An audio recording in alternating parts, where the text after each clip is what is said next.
O Senhor esteja convosco. Proclamação do Evangelho de Jesus Cristo, segundo Lucas. Naquele tempo, Maria disse: A minha alma engrandece o Senhor, e o meu espírito se alegra em Deus, meu Salvador, porque olhou para a humildade de sua serva. Doravante todas as gerações me chamarão bem-aventurada, porque o Todo-Poderoso fez grandes coisas em meu favor. O seu nome é santo, e sua misericórdia se estende de geração em geração a todos os que o temem. Ele mostrou a força de seu braço, dispersou os soberbos de coração, derrubou do trono os poderosos e elevou os humildes. Encheu de bens os famintos e despediu os ricos de mãos vazias. Socorreu Israel, seu servo, lembrando-se de sua misericórdia, a favor de Abraão e de sua descendência para sempre. Maria ficou 3 meses com Isabel, depois voltou para casa. Palavra da salvação.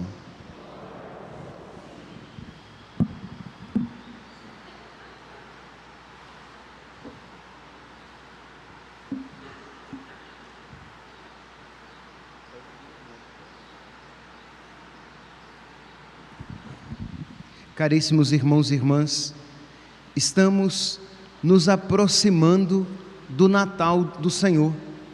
Estamos há alguns dias, estamos no 6º dia da nossa Semana Santa. Amanhã já rezaremos a antífona Ó Emanuel. Pois bem, estamos então às portas do Natal. E a Igreja nos convida, na liturgia de hoje, a deixar brotar dos nossos corações alegria e gratidão. Uma coisa, meus santos, que nós precisamos pedir a Deus que nos conceda olhar o Natal e viver o Natal com os olhos de quem os vê e os vive de uma maneira nova, como se fosse a primeira vez, porque senão nós iremos viver o Natal, nós iremos ouvir os textos natalinos com ouvidos antigos, acostumados com este mistério e que não se encanta mais. Isto é, nós estamos falando que Deus, o Eterno, o Onipotente, o Onisciente, o Onipresente, o Todo-Poderoso, Ele se fez pequenininho por amor a nós, para nos salvar. Ele assumiu aquela natureza que por nós, por nossa culpa, nós a manchamos com os pecados. Pois bem, sem assumir o pecado, que não fazia parte da natureza humana, Ele assume verdadeiramente esta natureza, fazendo-se verdadeiramente homem para nos salvar. E tudo isso expressão do seu amor, do seu desejo de amizade conosco, de ser nosso amigo, de fazer o seu Pai, nosso Pai também, e de nos fazer participantes da sua alegria, da sua natureza, da sua perfeição. Mas nós ouvimos isso, e nós nos preparamos para isso, assim, como se fosse a coisa mais trivial do mundo, como se fosse, assim, algo óbvio, natural, e que até merecedores disso seríamos. Então nós precisamos pedir a Deus. Por isso que é importante que nós sejamos um pouco mais assíduos na nossa oração, nesta Semana Santa que antecede o Natal, pedindo a nosso Senhor que Ele nos ilumine a alma, que Ele nos ilumine a inteligência, que Ele nos ilumine os afetos, o coração, para que nós vivamos de uma maneira nova, para que nós ouçamos os textos natalinos de uma maneira nova, para que nós contemplemos o presépio na noite de Natal de uma maneira nova e que nós possamos nos surpreender com o amor de Deus. E não que nós apenas olhamos como quem já olhou tantas vezes e nada de novo dali consegue tirar. Pois bem, então o Evangelho de hoje nos apresenta a Virgem Maria com o coração cheio de alegria, cantando os louvores a Deus. Se nós olharmos essa história de salvação a partir da nossa perspectiva, né? Olhando para a Virgem Maria, nós veremos o quê? A sua generosidade, a sua fidelidade. Ela foi sim a Deus, Deus que lhe propôs algo inaudito, inesperado, e ela com total generosidade responde sim à vontade de nosso Senhor, e isso deve nos inspirar também a generosidade no nosso sim com relação a Deus. Mas se nós pudéssemos olhar esta realidade a partir da Virgem Maria, nós veríamos que do coração dela brota pura gratidão, isto é, como ela é grata por Deus ter olhado para a sua pequenez, como ela é grata por Deus a ter escolhido para, a partir das suas entranhas, fazer nascer o seu Filho Salvador, Redentor. Deixa eu dar aqui fazer uma outra comparação que talvez se torne mais clara para nós. Às vezes, quando vocês vêm aqui, nós temos vários seminaristas aqui na missa hoje. Então, muito bem. Então, a gente olha para os seminaristas, e normalmente a atitude nossa, de fiéis católicos, é o quê? Nossa, meu santo, que bonito, você vai dar sua vida a Deus. Você poderia casar, você poderia ter uma família, você poderia fazer outras coisas, mas você deu a sua vida a Deus. E é bom que haja isso no coração católico, isto é, por um lado, a nossa atitude para com eles é essa, isto é, nós somos gratos, porque eles estão dando a sua vida a Deus, mas a atitude deles em relação a Deus deve ser o quê? Meu Deus, como eu sou grato pelo Senhor ter me escolhido, como eu sou feliz, enquanto as pessoas externas olham e dizem, nossa, Ele está dando a vida deles, eles por sua vez dizem o quê? Senhor, como eu sou feliz pelo Senhor aceitar a minha vida. Então, a liturgia hoje é esse aspecto, isto é, a alegria, que nós muitas vezes vivemos a nossa fé a partir desse aspecto penoso. Nossa, eu tenho que ser obediente a Jesus. Nossa, eu tenho que ser obediente aos mandamentos de Deus. Nossa, eu tenho que seguir, eu tenho que me esforçar para seguir Jesus Cristo, quando na verdade a nossa atitude deveria ser, nossa, que alegria, Deus me deu a graça de conhecer o que lhe agrada o coração. Nossa, que alegria, eu posso viver, eu já sei o que é pecado e eu vou abandonar o pecado e eu vou viver na graça. Nossa, que alegria, Deus veio a mim, Deus veio a nós e se manifestou, e manifestou qual é o verdadeiro caminho da verdadeira alegria, já aqui neste mundo. Nossa, Deus me abriu os olhos para que eu veja o que é mal e para que eu veja o que é bom, e Deus já me dá a graça de eu viver já aqui na terra o início do céu. Então é esta alegria da Virgem Maria, a gratidão. Deus olhou para a minha pequenez e Deus me escolheu. Se ela fosse, nem de longe, né? Ela o é, mas se ela fosse ingrata, iria olhar todas as dificuldades que ela teria a partir de então, mas o seu coração é pura gratidão e alegria. Deus me escolheu, Deus olhou para a pequenez da sua serva, e a partir daqui, deste mistério que começa a nela se concretizar, Deus fará o quê? Deus fará grandes coisas, porque santo é o seu nome. A sua misericórdia agora vai se estender de geração em geração a todos os que o temem, porque Ele mostrou a força do seu braço. Ele vai derrubar os poderosos dos seus tronos, Ele vai dispersar os soberbos de coração, Ele vai elevar os humildes, e Ele vai encher de bem os famintos. Então todas as graças que Deus agora abundantemente vai começar a realizar por meio da encarnação do Filho de Deus no ventre da Virgem Maria. Pois bem, a partir do Evangelho nós vemos então esta gratidão e esta alegria cantadas, gratidão e alegria cantadas pela Virgem Maria. Quando nós olhamos a primeira leitura, nós vemos Ana, um protótipo, uma imagem imperfeita, mas uma imagem da Virgem Maria. Ela também aqui, se vocês virem o Salmo é um cântico de ação de graças de Ana. Cântico este que muito provavelmente inspirou o Magníficat da Virgem Maria. Ela conhecia este cântico de Ana.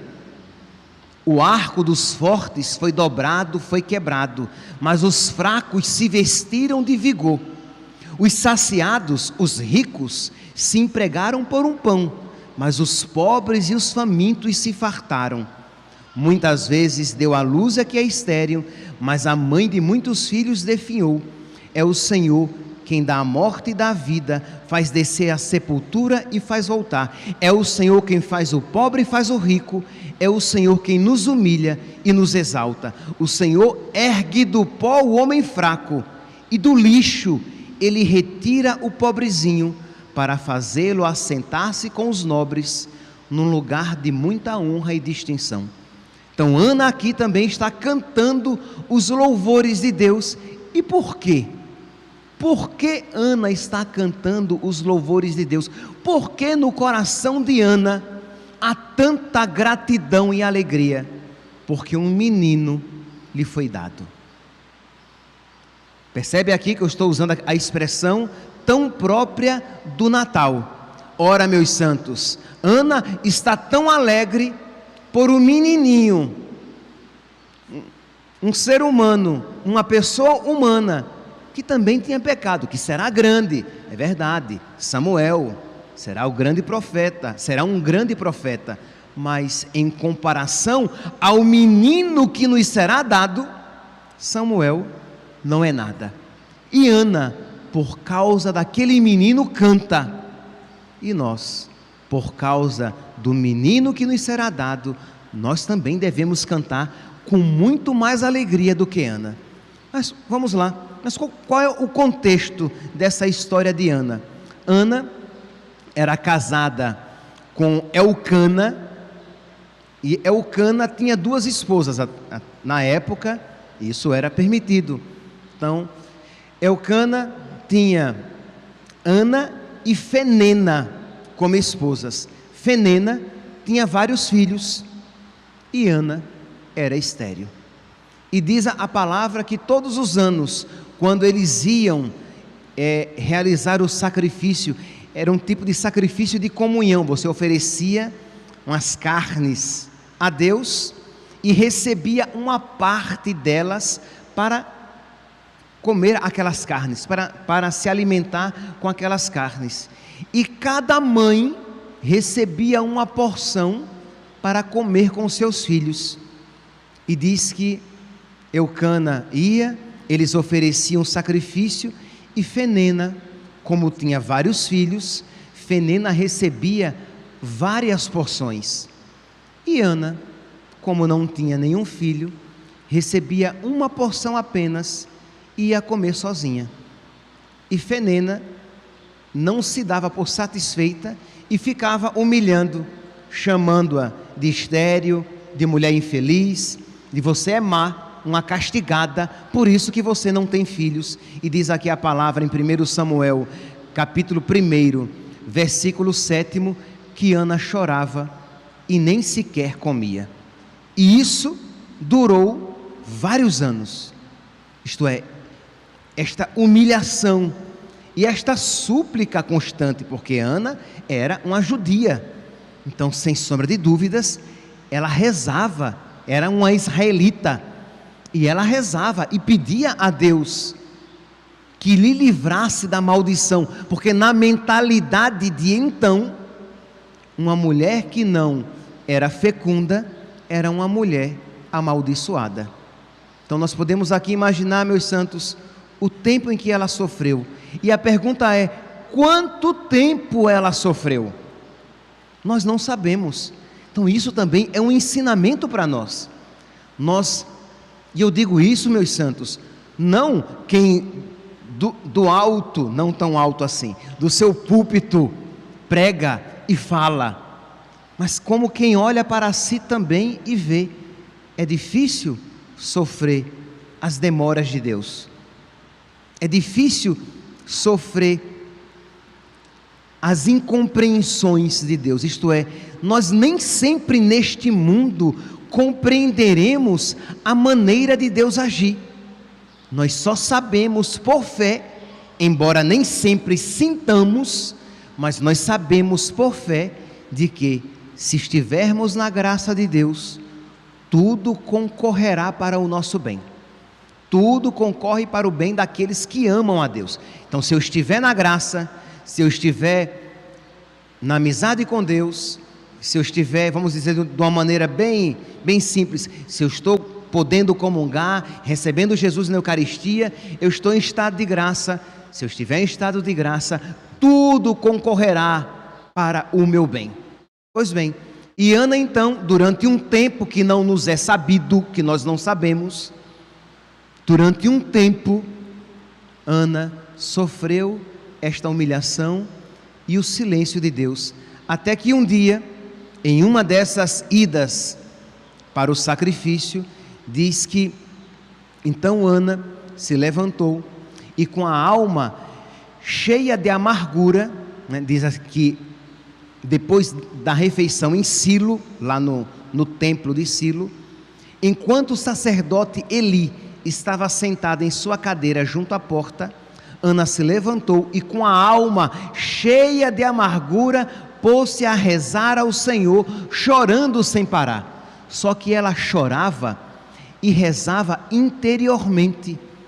O seu sofrimento era tão profundo que ela nem sequer murmurava palavras, enquanto o comum da oração do povo de Israel era rezar em voz alta, ou pelo menos murmurar palavras. E o sacerdote Eli olhou e viu só aquela mulher balançando o corpo, chorando, sem dizer nada.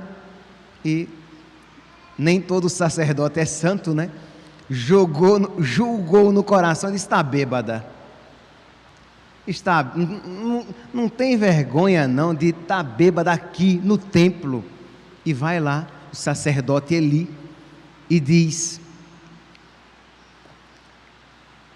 não, antes disso, vamos lá. Antes disso, ela ali chorando, ela promete: Senhor, me dá um filho, dá-me um filho, e eu o darei a ti. No desespero, né, no sofrimento, ela faz aquela prece. Pois bem, vem então o sacerdote Eli e diz, versículo 14: até quando, minha filha, durará esta tua bebedeira? Livra-te do efeito do vinho. Isto é, bêbada já, uma hora dessa. E ela humildemente se volta para o sacerdote. Ela poderia se levantar com impaciência, dizer: eu estou aqui sofrendo e o Senhor me julgando, que coisa. Não, ela foi humilde, e Deus não resiste aos humildes. Os humildes movem a mão de Deus, e aquela humildade daquela mulher comoveu o coração de Deus, da mesma maneira que a humildade daquela cananeia, que estava lá dizendo: Senhor, a minha filha está doente. E Jesus diz: olha, minha filha, não fica bem eu dar o pão dos filhos aos cachorrinhos. E ela diz: é verdade, Senhor, mas os cachorrinhos, eles comem as migalhas que caem das mesas dos seus donos. E aquela fé e aquela humildade espantaram o nosso Senhor, que lhe concedeu aquela graça. Pois bem, diante de uma palavra tão ofensiva para aquela mulher tão ferida, e quando nós estamos, vocês sabem muito bem, quando estamos feridos, nos tornamos mais sensíveis ainda. Quando estamos sofrendo, nos tornamos mais sensíveis ainda. Então aquilo ali foi doloroso para ela. E ela diz: meu Senhor, não é verdade.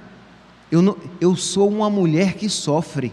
Não bebi vinho nem licor. Eu estava derramando a minha alma diante do Senhor. Não creias que esta tua serva seja uma descarada.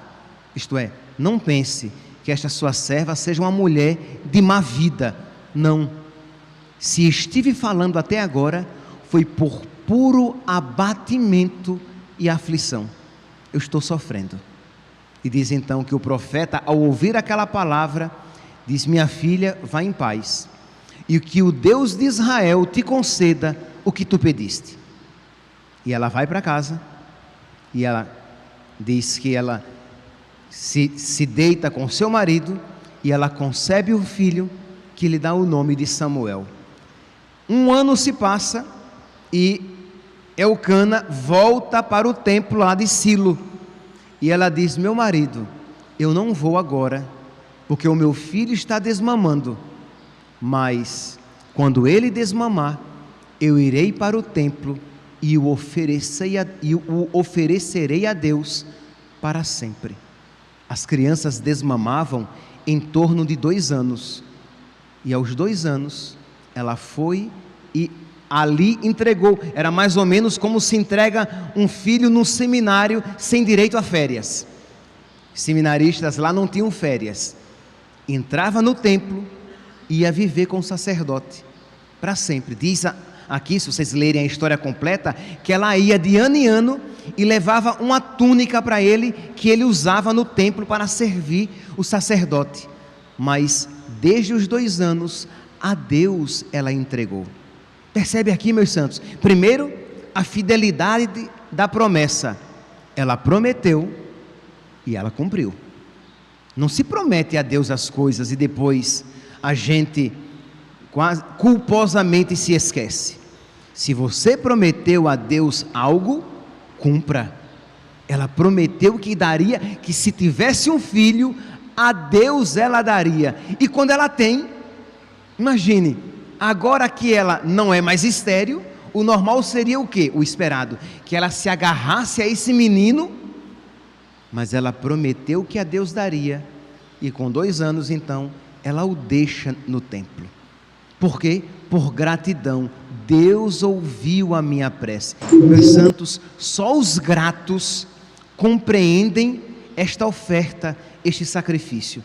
Quando nós somos gratos pelo dom que Deus nos deu, a vida, nós também a Deus nos oferecemos.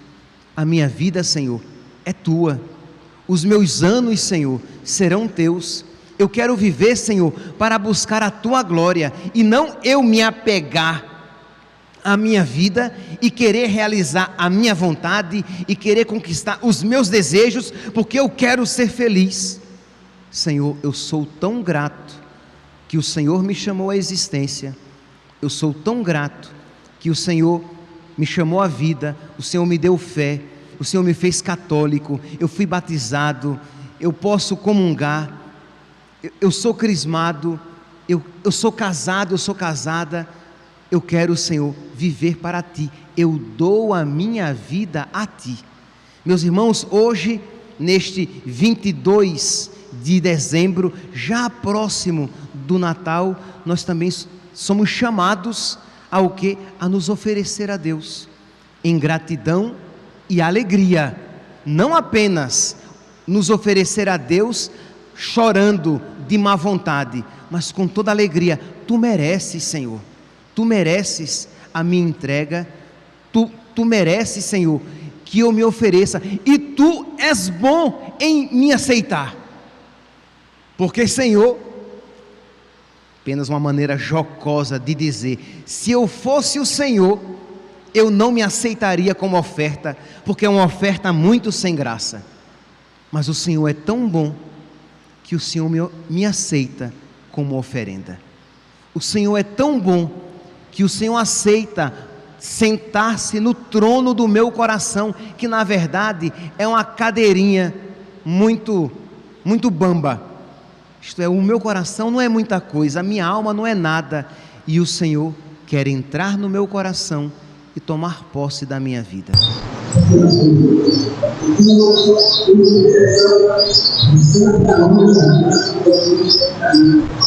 Que ela interceda por nós, para que sejamos generosos também. Só para os mais curiosos, depois ela teve mais 5 filhos.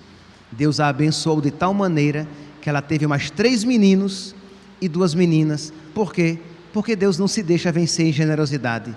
Ela foi tão generosa, dando o próprio filho, que Deus lhe deu muito mais. Assim será conosco, meus santos. Quando somos generosos com Deus, Deus retribui infinitamente mais. Que Santa Ana interceda por nós, que São José interceda por nós, que a Virgem Maria interceda por nós, para que Deus também misericordiosamente olhe para a nossa pequenez. Louvado seja nosso Senhor Jesus Cristo, para sempre seja louvado.